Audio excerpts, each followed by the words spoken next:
¿cómo están? Bienvenidos una vez más a Sobre Ciencia y Otros Business. Y el tema de hoy, si no han escuchado nuestro capítulo anterior, porque están ligados sobre ciencias forenses, vayan después de escuchar este, por supuesto, y escuchen el anterior, porque tenemos una temática muy rica en ciencias forenses y ahorita es una, no quiero decir rama, pero es una parte muy importante que a veces no nos los imaginamos, que es la arqueología forense.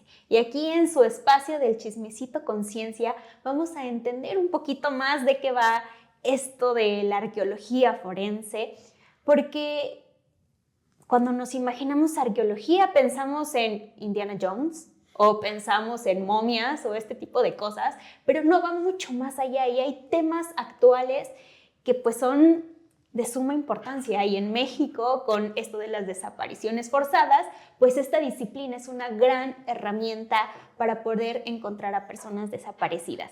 Y para contarnos un poquito más sobre todo este asunto, hoy tenemos con nosotros al doctor Henrik Lindskjuer. Bienvenido, Henrik, ¿cómo estás? Muchas gracias, muy bien. Qué bueno, gracias por estar aquí con nosotros. Espero que podamos divertirnos mucho en este espacio. Ay, perdona. Y como siempre a todos nuestros invitados, queremos primero conocer quiénes son, ¿no? Más de entrar de lleno a lo que se dedican. Así que cuéntanos un poquito cómo nació este gusto por la arqueología, dónde estudiaste, tienes un apellido que por supuesto viene, no lo escuchamos mucho en México, así que cuéntanos un poquito más cómo llegaste aquí. Dale. Bueno, digamos, la interés por la arqueología y las cosas antiguas, creo que es una cosa que siempre tuve en mi vida. Desde ser chiquito hicimos muchos viajes. Bueno, nací en Suecia, soy medio sueco, medio argentino. Y durante muchos los viajes con mis padres, digamos, viajamos y siempre me gustó ir a ver cosas antiguas, museos y toda esa cosa. Y creo que esa fue una cosa que me llevó un poco, obviamente, a estudiar arqueología en ese entonces. El tema un poco de ir a conocer, y creo que también la arqueología en ese sentido me ha dado la posibilidad de no solamente, digamos, el trabajo académico, digamos, a escribir, a pensar, pero también el trabajo de campo, a estar afuera, trabajando el de cielo abierto, ¿no? Un poquitito estar en ese tipo de contextos también. ¿Tú tenías como un ícono o algo así cuando eras chiquito? O sea, decías, quiero ser como esa persona. ¿O en qué momento fue que dijiste, sí quiero estudiar arqueología? No sé, yo creo que muchas personas ahí entran a pensar en el tema de Indiana Jones también, ¿no? Sí. Yo creo que es una imagen que muchos tuvimos cuando éramos chicos pensando en arqueología también. Obviamente no ha sido la imagen en primario para mí para estudiar arqueología. Yo creo que también la visión, digamos, de Indiana Jones es muy equivocada, digamos. No es un arqueólogo. Seguramente sí. En nuestros términos, en ese entonces, ¿no? Es más una persona, digamos, tumbas, el saqueador, digamos, es el macho, digamos, aventurero que va en países exóticos y busca cosas y lleva a los museos occidentales, ¿no? Es muy problemático ese personaje así como en general, pero obviamente creo que para muchas personas, y yo recuerdo cuando ya empecé a estudiar arqueología, digamos, muchos de mis compañeros ya eran por Indiana Jones, digamos, wow. Era ese personaje. La inspiración. Era inspiración, y también, además también era Lara Croft también, que era, bueno, el Tomb Raider, por ejemplo, que fue muchas personas, especialmente mujeres también, que empezó a estudiar justamente por ella también, ¿no? Así que... ¿Y tú estudiaste arqueología en dónde? Mira, yo hice parte de mi carrera en Suecia. Estudié mi primer año en Suecia, y como el segundo o tercer año quise hacer como... Ya había viajado a Latinoamérica, antes había ido a México, y creo que la verdad en 98, 99, y ese fue como cuando desperté un poco también mi interés por arqueología. El primer viaje hice como mochilero con un amigo. Y nos fuimos a toda la parte sur, era Maya, nos fuimos a conocer varios templos. Aparte es tan rico, ¿no? En la parte arqueológica. Muy, muy, muy. Y nos fuimos a Guatemala, y nos fuimos a Honduras también, y vimos mucho de, bueno, los templos mayas, todo eso, las civilizaciones. Y creo que ese despertó mi interés, y con eso, con un compañero, digamos, del segundo año, quisimos hacer como un viaje también. Y hay mucho de como escuelas de trabajo de campo que organizan los yanquis, de los estadounidenses, digamos, pero son pagos. Y yo no tenía mucho ganas a pagar para ir a trabajar, digamos. Y en ese entonces ya uno de nuestros compañeros, un profesor, digamos, nos contó que había como un proyecto que estaba trabajando en Argentina. Y entonces me fui a hablar con ellos, me invitaron a hacer un trabajo de campo con ellos para hacer mi tesis de licenciatura en ese entonces. Así que fui con ellos la primera vez a Argentina en 2001 para buscar o recolectar los datos, digamos, para hacer mi tesis de licenciatura. Así que este fue como mi primer acercamiento. Los primeros años estuve 3-4 meses en Argentina, 3-4 meses en Suecia, ida y vuelta, hasta que en 2004 me radiqué en Argentina por la primera vez para hacer como un intercambio. Así que estuve como 2 años y medio estudiando en Argentina, haciendo como una especialización en arqueología. Y ahí justamente, bueno, estudié materia que no lo podía estudiar, que arqueología americana, arqueología argentina, etnohistoria, por ejemplo. Y creo que en ese entonces también, creo que en 2001, en 2002, a veces en la segunda viaje, creo que fue mi primer acercamiento también a arqueología forense, digamos, que es el tema que estoy trabajando con ahora. Fue justamente que empezaron, bueno, en Argentina, empezaron en los años 80, digamos, el equipo argentino de antropología forense, a buscar los desaparecidos, ¿no? De la última dictadura cívico-militar en Argentina. Y en ese entonces había un grupo, no el EAF, digamos, pero otro equipo en Tucumán, que justo habían recolectado varios testigos sobre un lugar que se llama el Pozo de Vargas. Era un pozo de ferrocarril donde supuestamente habían tirado cuerpos, digamos, de gente que habían secuestrado durante la última dictadura.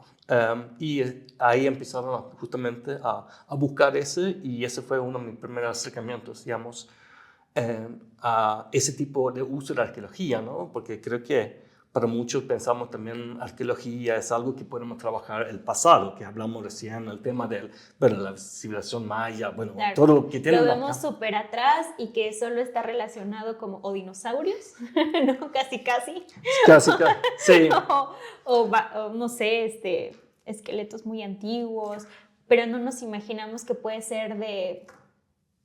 No, más cercano, ¿no? Claro, porque justamente la arqueología lo que trabajamos con es la cultura material, ¿no? Los restos materiales de la civilización o los distintos tipos de civilizaciones, ¿no? Interpretamos el comportamiento humano, digamos, a través de los residuos, ¿no? Muchas veces lo que quedó de la humanidad, digamos, o un sitio abandonado, por ejemplo, ¿no? Un poco como la arqueología forense también, por ejemplo, trabajan con escenas de crimen, ¿no? Es lo mismo, que es un lugar de los hechos, digamos, que pasó una cosa y tenemos que tratar de interpretar qué pasó en ese lugar a través de la evidencia material que quedó, los distintos tipos de huellas, ¿no? Así es un tipo de trabajo de detective, ¿no? En cierto sentido también, ¿no? Pero obviamente que la mayoría de arqueólogos sí trabaja con el pasado, ¿no? Y acá en México tiene un pasado muy rico, digamos, de culturas, de civilizaciones, desde los olmecas, los aztecas, digamos, los mayas, son muchos tipos de culturas muy interesantes, ¿no? Que tuvieron un desarrollo muy grande, ¿no? Entonces, pero bueno, entonces no solamente podemos trabajar con eso, sino podemos poner la arqueología en uso para la sociedad contemporánea, ¿no? En un poquito más, utilidad un poquito más grande, ¿no? Y eso es un poco que estamos haciendo, digamos, de arqueología forense, ¿no? A ver, recapitulando un poco, ¿cómo terminaste en México? Sí. Sí, digamos, yo fui después mis 2 primeros años como estudiante de intercambio en Argentina, me quedé trabajando en Argentina durante casi 20 años. Y en el año 2022, justamente el equipo argentino de antropología forense, el EAF, Es reciente. sí, ellos estaban buscando justamente arqueólogos para la unidad de búsqueda acá en la Ciudad de México, bueno, para trabajar en México. Y estaban buscando arqueólogos que trabajaban con el tema de las nuevas tecnologías, entre otros. Así que fui a trabajar con ellos, EAF, acá, como consultor externo, digamos, durante 2 años. Así que ahí fue como el primer acercamiento. Haber colaborado con el equipo antes en Argentina, en algunas prospecciones también, hace muchos años atrás, en unos campos militares. Y bueno, acá fue totalmente distinto, digamos, trabajamos mucho con distintos tipos de capacitaciones, de nuevas tecnologías para fiscalías, para comisiones locales de búsqueda, digamos, para colectivos de buscadores también, mujeres buscadores más que nada, ¿no?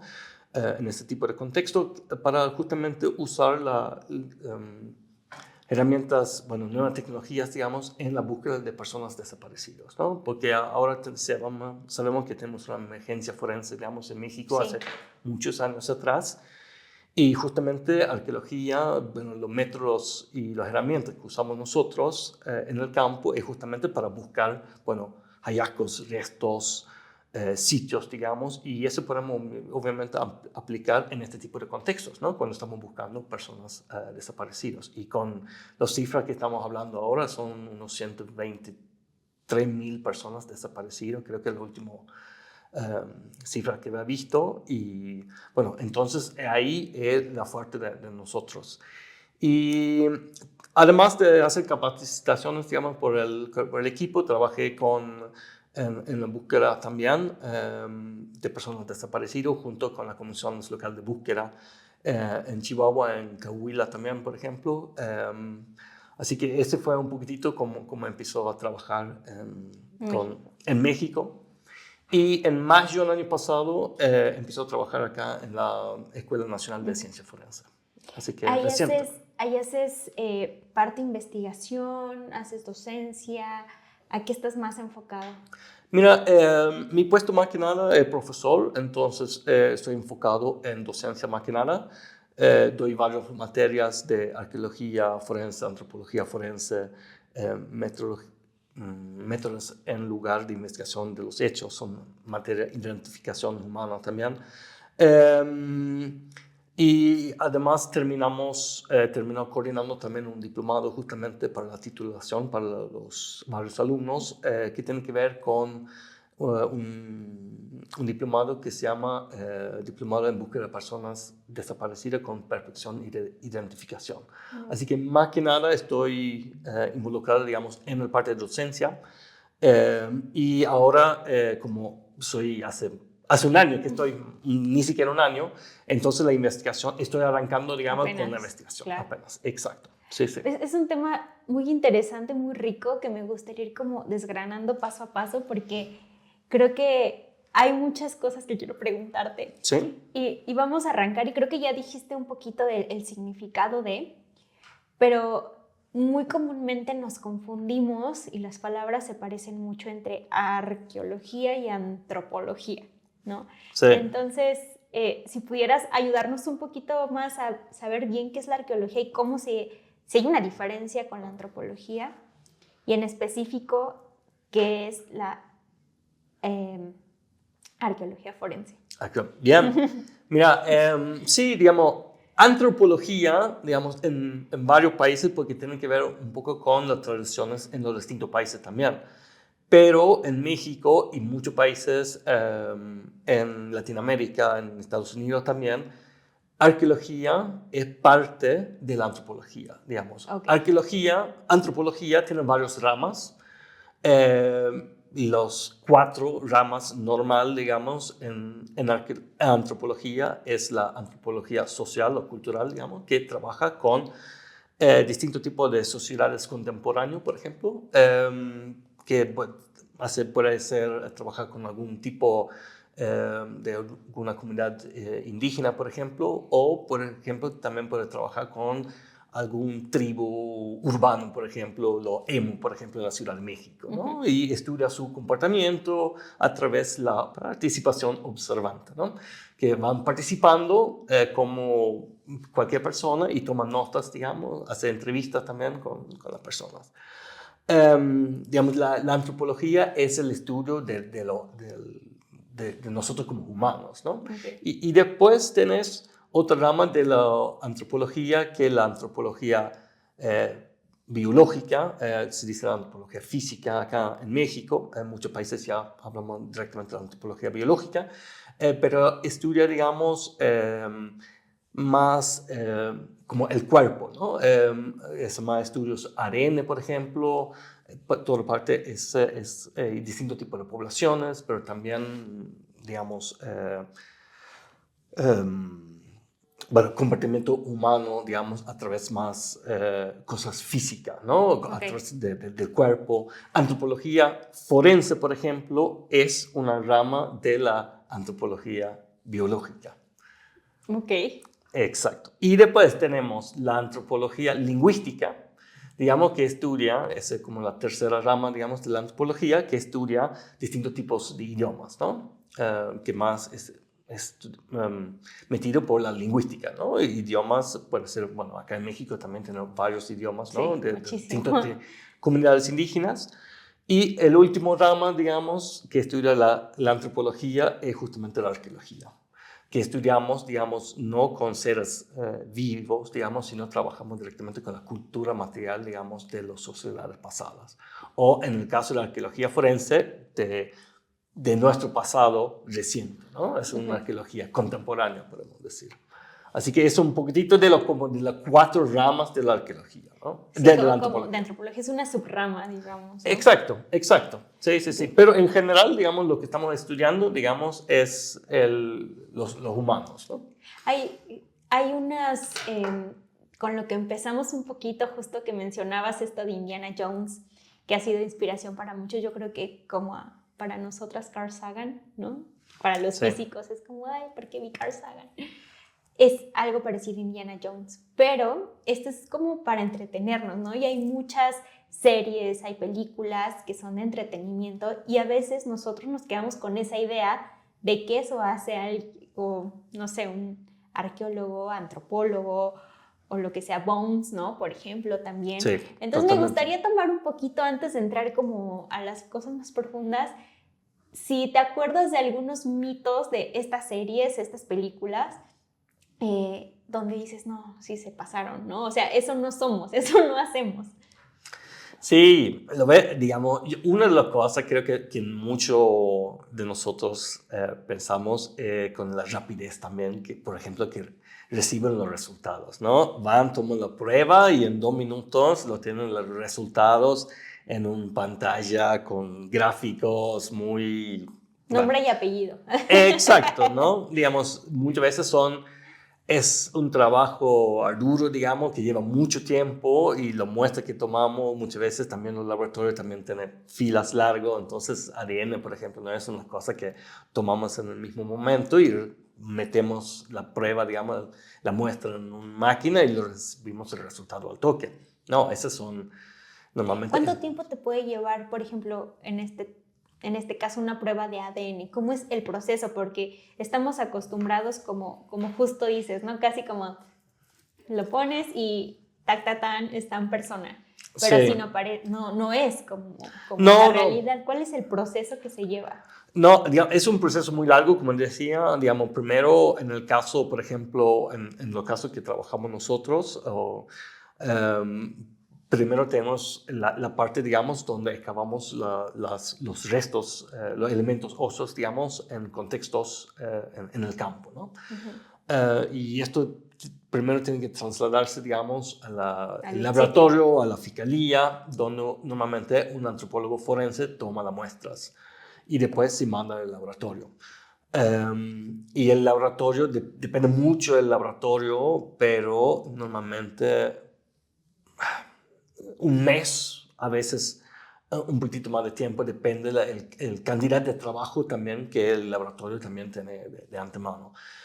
Y para tener la muestra, digamos, ¿no? El resultado. Y después también, no solamente tener la muestra, después tener que comparar la muestra con un base de datos también, ¿no? Y eso también lleva más tiempo, ¿no? Entonces, podemos hablar de a veces desde el campo hasta la identificación, a veces estamos hablando 6 meses, a veces más tiempo también, ¿no? Es bastante tiempo. Es bastante tiempo, es un proceso complicado, digamos, largo. Son muchas personas, por ejemplo, en la identificación son muchas personas que están involucradas, ¿no? Para hacer el dictamen integral que uno va entregando, por ejemplo, a los familiares en este caso también.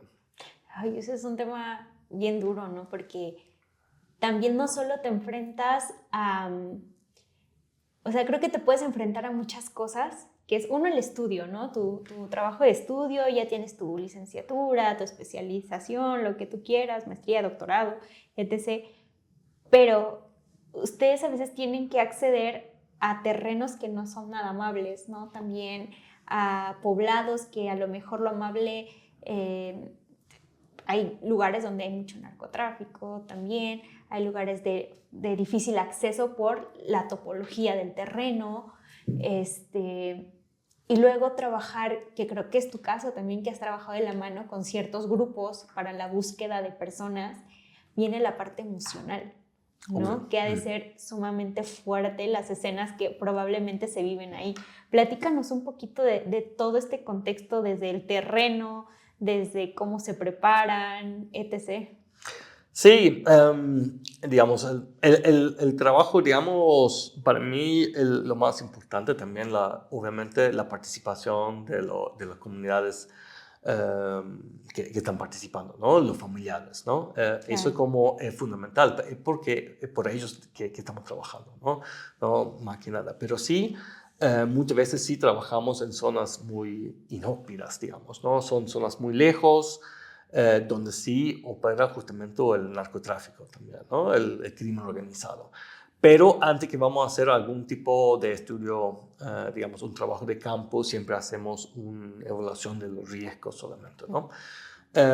Pero sí, es una colaboración normalmente entre varias entidades, digamos, de las fiscalías, de las personas que están participando, digamos, los peritos, los expertos forenses, por ejemplo, que están participando. Y obviamente creo que el trabajo con los familiares sí es como lo más duro, ¿no? A veces son personas que están buscando sus seres queridos por muchos años, ¿no?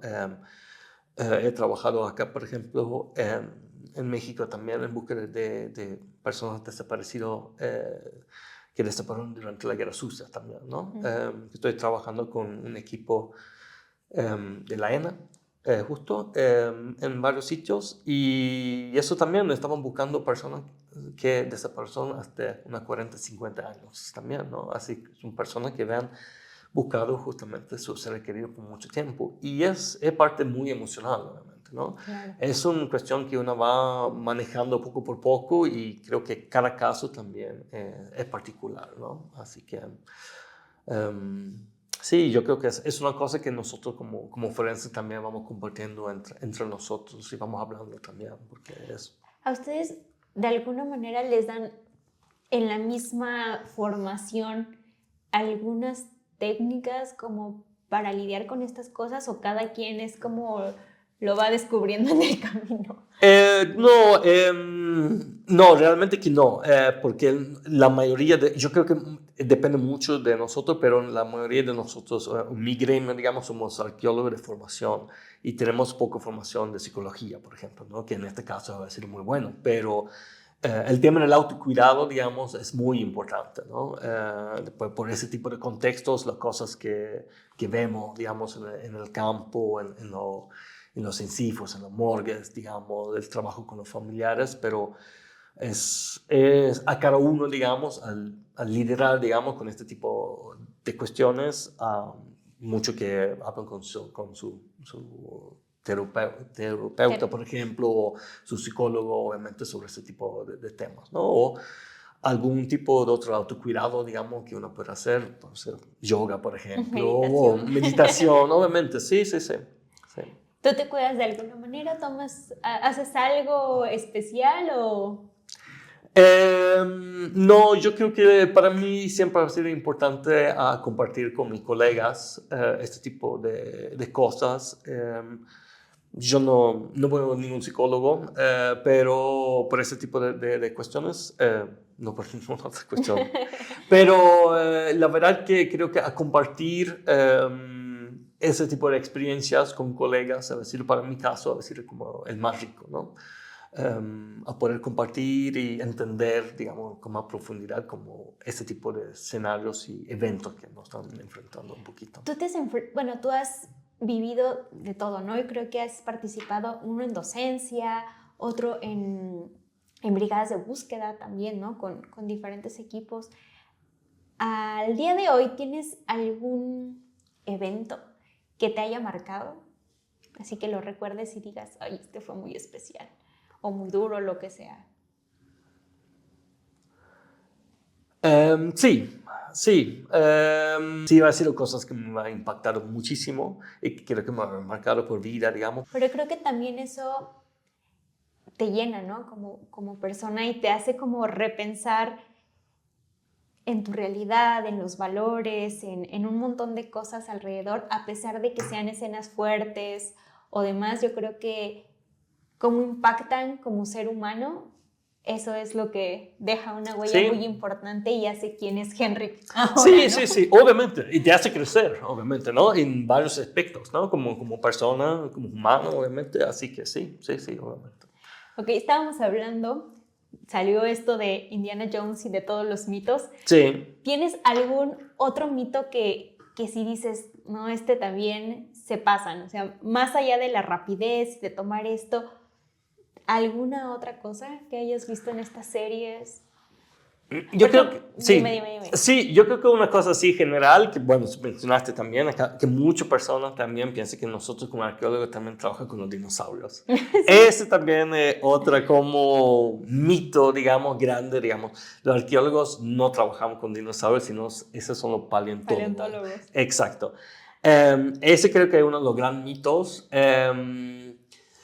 Y, digamos, yo creo que sí, hay varios mitos, digamos, en arqueología, porque arqueología también es un mundo muy macho, ¿no? De aventurero, de todo esto. Sí, porque solo se ven casi siempre mujeres, que diga hombres, casi no ves mujeres como siendo súper... Aparte, se ven Indiana Jones, por ejemplo, que lo que decías, que roba o que está como metido en cosas turbias. El macho blanco, sí. No, yo creo que en este caso, digamos, mucho, desde que yo arranqué a estudiar arqueología en Suecia, siempre han sido más mujeres, ¿no? Más de la mitad del curso eran mujeres, cuando también estudié en Tucumán, también más de la mitad eran mujeres. Y también en el mundo forense hay muchas mujeres que están participando. Antropólogo, por ejemplo, cuando trabaja en el equipo, digamos, el LEAF, siempre hablamos de las antropólogas, ¿no? Porque eran todas mujeres, ¿no? Wow. Así que hay muchas mujeres que están participando y yo creo que es fundamental, ¿no? Y no es un mundo macho, ¿no? Es un mundo, creo que, compartido en ese sentiro, ¿no? Así que... Pese a lo que podríamos imaginar, ¿no? Lo que nos han hecho creer. Sí, pero creo que por mucho tiempo, digamos, la arqueología y la antropología ha estado como relacionado con esto, con estos aventureros, digamos, del inicio del siglo XX, ¿no? Y no es así, ¿no? Es como una ciencia, sí, es una ciencia muy blanca, digamos. A ver, y siguiendo con todo esto, conforme avanza el tiempo, surgen nuevas tecnologías. Estas nuevas tecnologías, ¿cómo se aplican a tu campo de estudio? O sea, ¿qué tanto han ayudado? Vean, mucho. Yo creo que primero hay que pensar un poco en este término de nuevas tecnologías. Porque muchas veces no son tecnologías tan nuevas. Cuando hablamos de nuevas tecnologías, digamos, son nuevos en la aplicación en el área forense, por ejemplo, ¿no?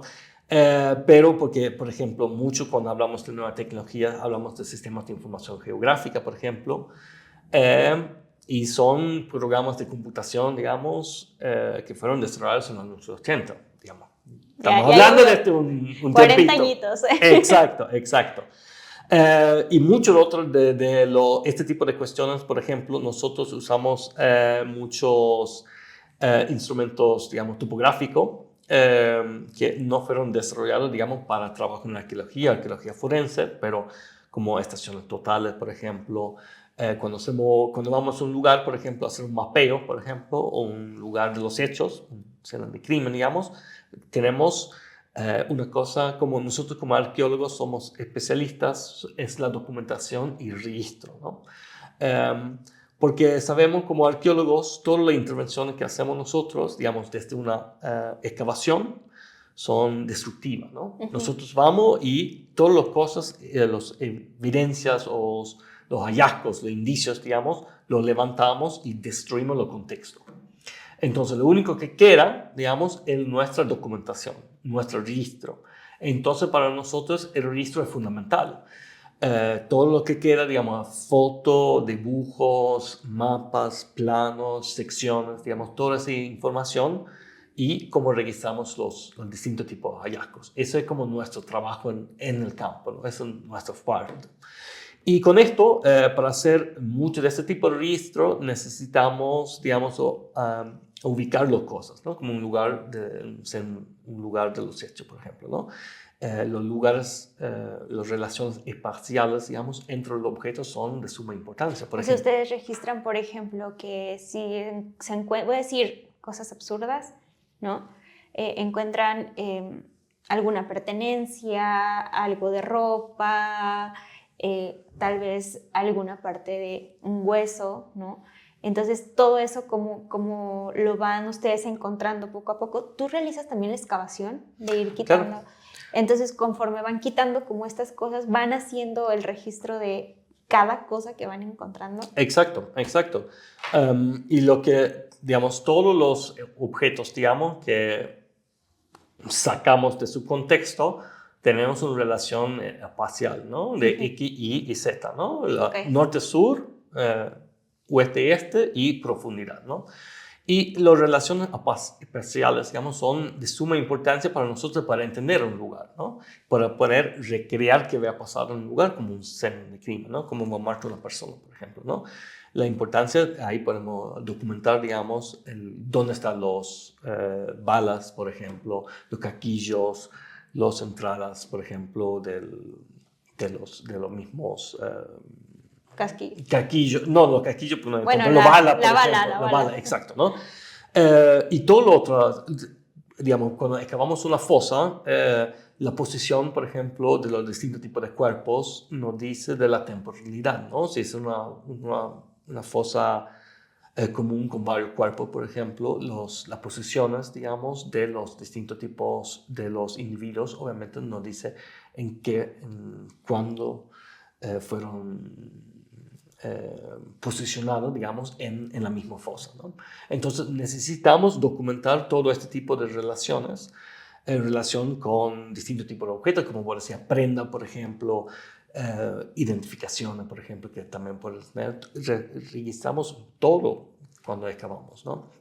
Todo tiene importancia para nosotros, especialmente también por ser el tema de la identificación. Claro, también, ¿no? Porque es mucho más fácil a veces, ¿no? Identificar como, eso es algo que yo sé que llevaba. Sí, digamos, obviamente la identificación, digamos, hay varios vías, digamos, de identificación. Bueno, hay ADN es una, el tema de los dientes, ¿no? Puede ser otra, las huellas, por ejemplo, dáctiles también, que habló Chantal en el último programa.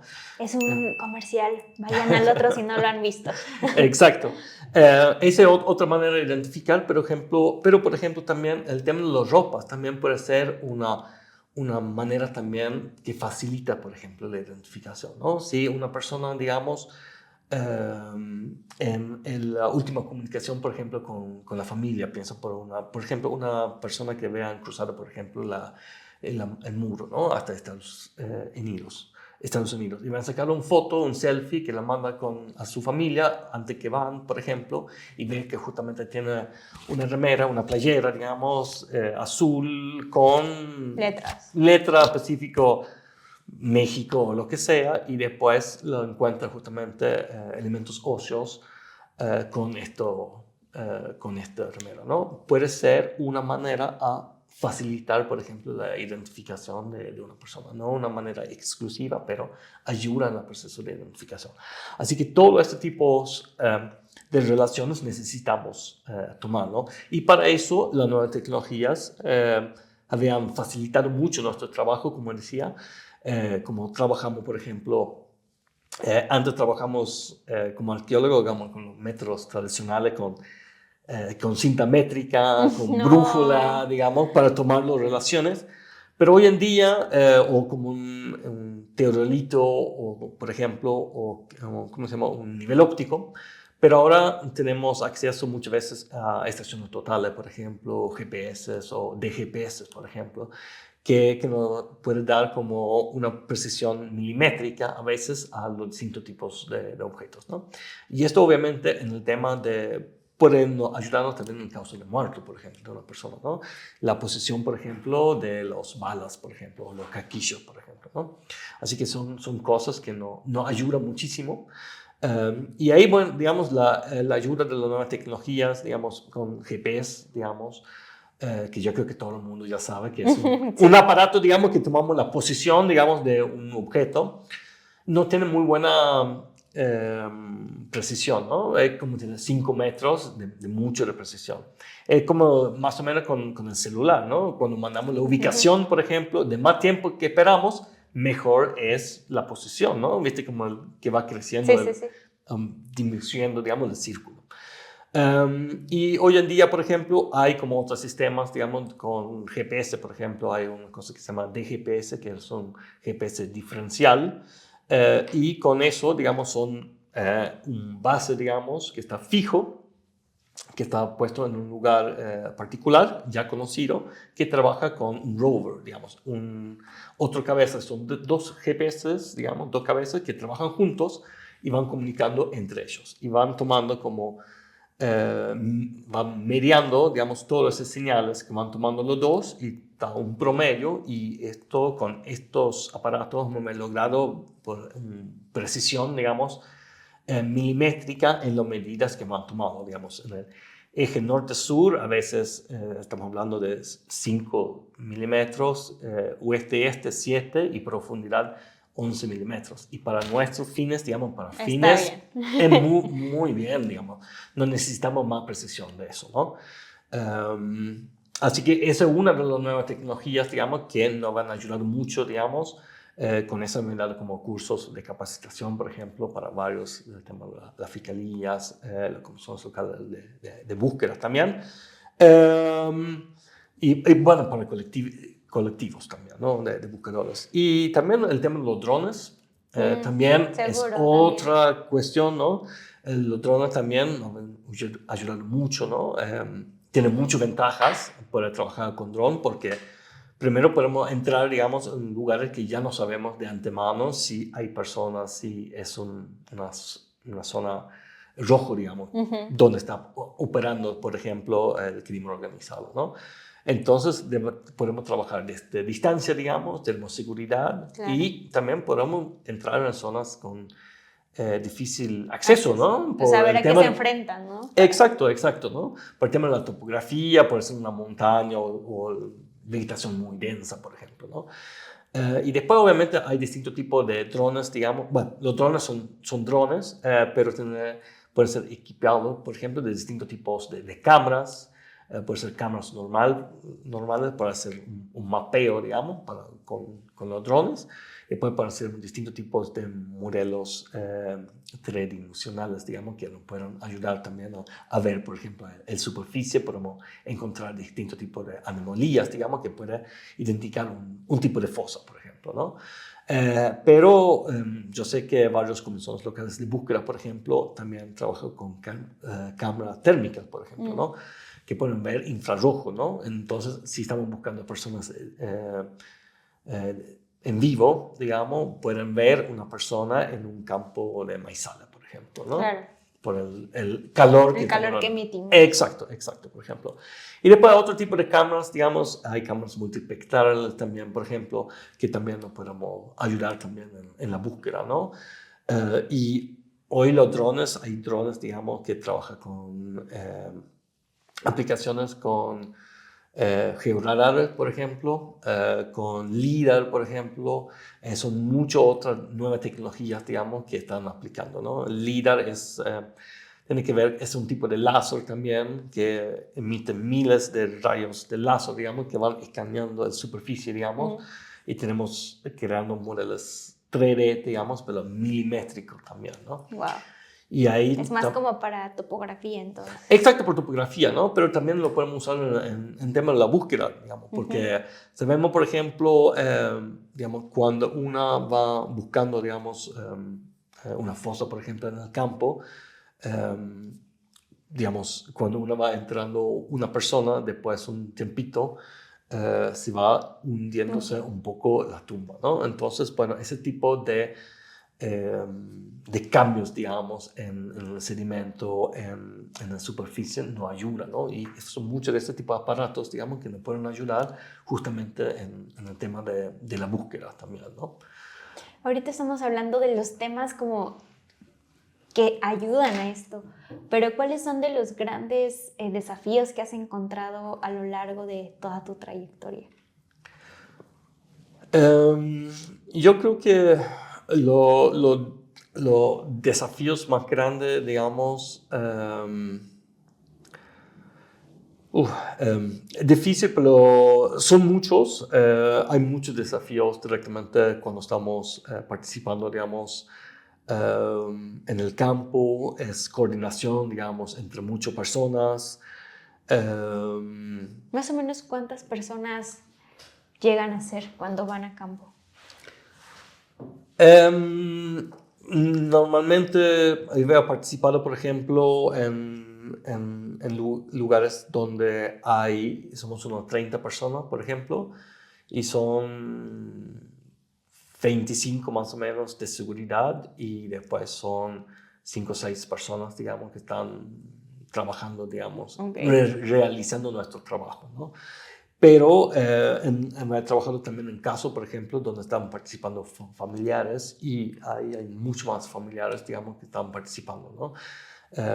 Especialmente en el tema de la búsqueda, ¿no? Hoy vemos que hay muchas búsquedas, especialmente con la cantidad de personas desaparecidas, ¿no? Bueno, yo creo que el caso que lo encontraron también la semana pasada en Jalisco, ¿no? Que son las cosas que también que nos van a marcar, ¿no? Este campo de exterminación. Sí. Y obviamente no lo primero, digamos, pero yo creo que es como fundamental que no empiezan directamente a tocar esa temática de vuelta, ¿no? Así que creo que es fundamental. Que no ponemos también de las desapariciones en la agenda también de vuelta. Y estos casos, digamos, ese demuestra un poco la materialidad también de las desapariciones, ¿no? Esa materialidad que nos queda, ¿no? Esos son los 200 zapatos, ¿no? Que la encontraron, la mochila. Las mochilas. Yo vi una foto de las mochilas y justo me acordé cuando decías de que todos los demás objetos pueden ser importantes, justo, ¿no? Sí. Y no, esto, ¿no? Y este Cartac también que lo encontraron, ¿no? Y a veces son pertenencias, digamos, que son muy, muy particulares que encontramos, que pueden ser, bueno, anillos o collares, por ejemplo, ¿no? Que nos ayudan mucho en la identificación de una persona. Así que yo creo que es fundamental que se ponen más recursos, especialmente ahora, ¿no? En este tipo de temáticas, ¿no? Sí, porque es algo de urgencia nacional. Obvio, sí, obvio, ¿no? Sí. Hay mucha gente que a lo mejor les llama la atención esto o estudiarlo. ¿Qué camino tendrían que seguir para llegar a ser como tú? Y justo en esta disciplina, ¿no? Tan enfocada que es la arqueología forense. Sí, bueno, acá en México, digamos, para poder trabajar acá como, digamos, perito experto, digamos, en arqueología, necesita tener la licenciatura, digamos, en arqueología. Ese es como el primer paso, ¿no? Eso pueden estudiar acá en el UNAM, por ejemplo. Acá los chicos estudian antropología con los 4 ramas, digamos, que tienen. Después acá también tenemos en la ENA, obviamente, pueden estudiar arqueología.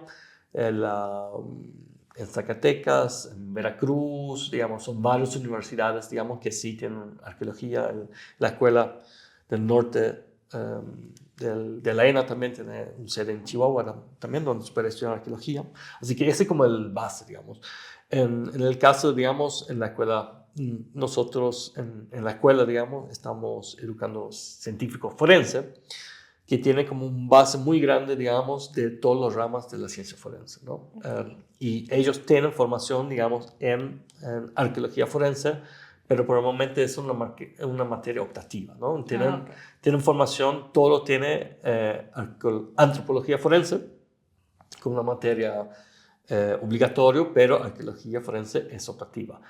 Pero no es suficiente tampoco a tener una materia, digamos, para entender y poder hacer el laburo que estamos realizando nosotros. Una materia contra una carrera, ¿no? Casi, claro, casi. Claro, que son 5 años, digamos, de una carrera, digamos, así que yo creo que ahí es como donde uno va aprendiendo, digamos, la base, cómo funciona la arqueología, cómo trabajar, los métodos y técnicas que usamos nosotros en el campo, digamos, porque mucho de nuestro trabajo que hacemos es antes de salir al campo, digamos, porque podemos ver el trabajo arqueológico, digamos, el trabajo preliminar en todo el trabajo que vamos realizando, digamos, antes de salir al campo.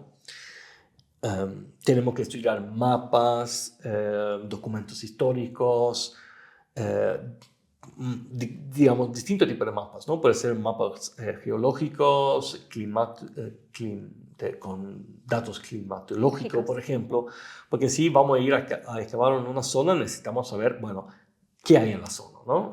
Qué tipo de herramientas necesitamos llevar, qué temperatura hay, en qué época del año podemos ir a trabajar también, porque hay épocas que son muy lluviosas, que son difíciles de ir, entonces es preferible, digamos, ir en otras épocas. Y épocas cuando no hay tanto calor. Claro. En el parte del norte, digamos, hay unos meses que son muy difíciles.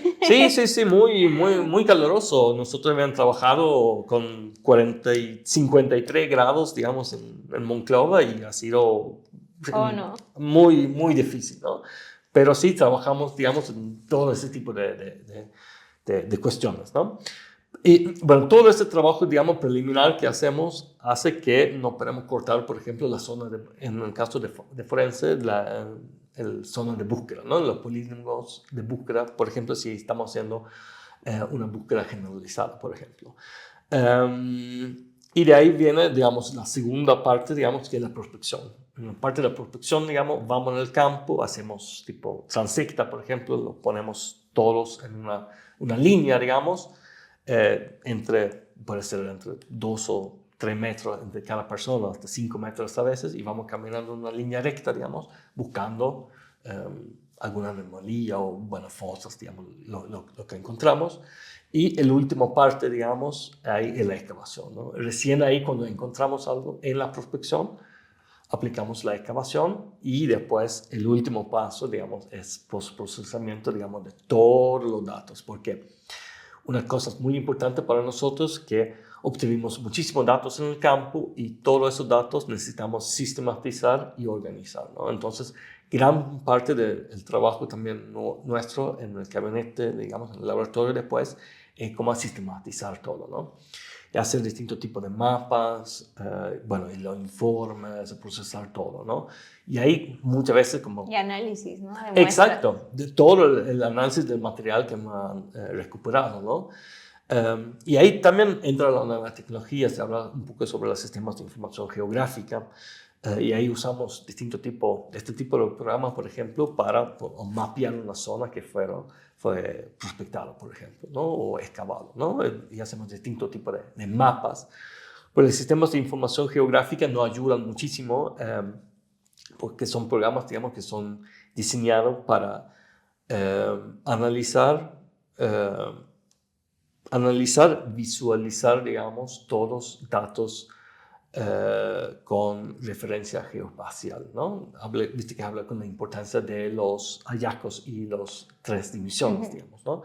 Y todo esto podemos incorporar en este tipo de programas, sistema de información geográfica, donde después nos podemos analizar todos los datos obtenidos, ¿no? Y después podemos hacer mapitas, toda esa parte también, ¿no? Que es gran parte de nuestro trabajo. Así que es mucho más grande de lo que nos podemos imaginar, porque yo cuando me dijeron, bueno, arqueología forense, ok, me imaginé como solo esta parte de, justo, ¿no? Te imaginas un arqueólogo haciéndole así. Claro, con ¿No? sí, Nada más. sí. Y sí, creo sí. que va mucho más allá de justo lo que dices, es que mucho antes hay trabajo. Hay que ver a dónde vas, cuáles son los mapas, cuál es la topografía, qué herramientas se necesitan, la gente que va a ir a buscar. Y no solo eso, o sea, para buscar hay una logística, hay una capacitación, y una vez que encuentras algún hallazgo, pues ahí apenas empieza, ¿no? O sea, ya llevas mucho trabajo, pero ahí apenas empieza lo que yo me imaginaba. Ahora sí, empezar a poco, y no solo eso, después tomar medidas, hacer mapas, procesar datos, tomar muestras, llevar las muestras, lidiar con la parte emocional, después esperar los resultados, ver que hagan match, y después de eso todavía viene como dar información, ¿no? Si es que, y también eso también es otro golpe fuerte, ¿no? Entonces sí es muy, muy, muy grande la labor que hacen, o sea, y lo que nos imaginamos es muy poco. Sí. Por eso creo que estas pláticas son muy importantes para la comunidad en general. Sí. Digamos, son muchas personas que van participando, digamos, en este tipo de análisis, digamos, que hacemos nosotros. Digamos, primer parte del trabajo preliminar forense también, muchas veces también los que están participando son los antropólogos sociales también, ¿no? Que, por ejemplo, que van haciendo, por ejemplo, las entrevistas con los familiares, ¿no? Que tienen personas desaparecidas.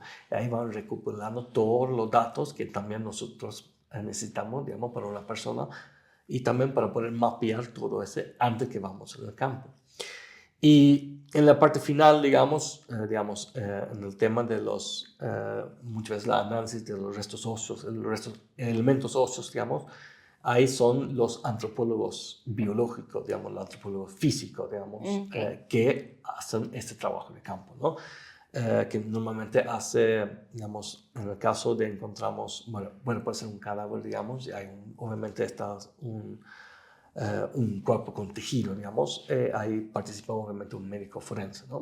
Pero en el caso de restos óseos, es un médico, un antropólogo forense que formación en antropología física o biológica, digamos, que toma, digamos, los datos, digamos, de una persona, ¿no? Que trata a estimar el edad, hombre o mujer, edad, estatura, por ejemplo, y ancestría, ¿no? Que son y también identificar así, por ejemplo, si los restos óseos también pueden tener algún tipo de patología, por ejemplo, ¿no? O algún tipo de trauma, por ejemplo, o trauma de, entrada de balas y ese tipo de cosas, ¿no? Así que son ellos que también participan. Hay a veces antropólogos físicos, digamos, que participan directamente en la parte del campo, sino ellos participan más que nada en la parte del laboratorio, ¿no? Que van tomando muestras de ADN. Y normalmente son ellos también que participan, por ejemplo, en la última parte, que es la notificación también y la entrega digna a los familiares, ¿no? A veces como arqueólogos también nosotros participamos en la última parte, ¿no? Pero no es siempre, ¿no? Nuestro rol es más parte del campo, digamos. Claro. Y ahí normalmente termina nuestro trabajo y ahí arranca el de alguien. El antropólogo forense, ¿no? Wow. Exacto. Es toda una red, básicamente. Exacto. Y sí, son muchas cosas y muchas disciplinas que están participando, digamos. Arqueología es una ciencia también multidisciplinar. Nosotros tomamos, digamos, de varios ramas, digamos, estas herramientas que estaba hablando acá de nuevas tecnologías, de la GPS, todo son cosas que fueron desarrolladas, como decía, por otras ciencias y después nosotros tomamos esas herramientas y podemos usar nosotros para nuestros fines, digamos, ¿no? Así que Muchas gracias por esta visión tan amplia y ya estamos llegando al final. Me gustaría preguntarte si tienes algún mensaje final que dar a los que nos escuchan. Sí, bueno, yo creo que un mensaje así, pensando un poquito, como la arqueología también puede funcionar como una herramienta para la sociedad, ¿no? Cómo podemos usar la arqueología justamente con estos métodos y tecnologías que usamos para dar una respuesta, digamos, para gente que está buscando sus seres queridos, ¿no? Yo creo que lo que me gustaría es, la verdad, que se destina, digamos, más recursos justamente con esta área que es una área prioritaria. Exacto, ¿no? Y yo creo que hay un gran aporte que podemos hacer nosotros como arqueólogos.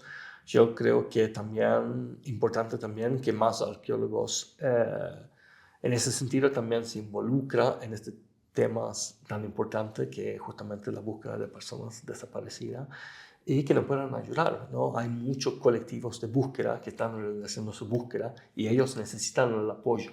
Nosotros como arqueólogos nos pueden ayudar ellos muchísimo en la búsqueda de seres queridos. Así que creo que con eso me gustaría ya terminar. Muchísimas gracias por tu espacio, por tu tiempo y por abrirte a estas preguntas. Y también gracias justamente por esta labor que haces. Y a todos los que nos escuchan, creo que nos ha servido para darnos cuenta que la arqueología no es solo, como yo me lo imaginaba, estar con una palita y quitan tierra, sino va mucho más allá y deja una huella pues a toda la comunidad, ¿no? Y creo que es un tema que debe tomarse mucha importancia y ahora en México es un tema prioritario, como bien dices, que requiere mucha ayuda y a veces esa ayuda también pues es económica, ¿no? De muchas instancias. Entonces, desde casita, atrévanse a estudiar arqueología, si les gusta, ya saben a quién buscar, dónde buscarlo y espero les haya gustado mucho como a nosotros. Hay un anuncio importante que hacer. Ahora nos encuentran en todas nuestras redes sociales como @IIMUNAM y también pueden encontrarnos con el hashtag interesante. ¡Adiós!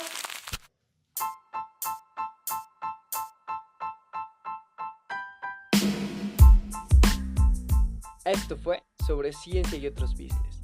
Síguenos en nuestras redes sociales para más contenido. En Facebook e Instagram nos encuentran como IIMUNAM y en Spotify como Interesante.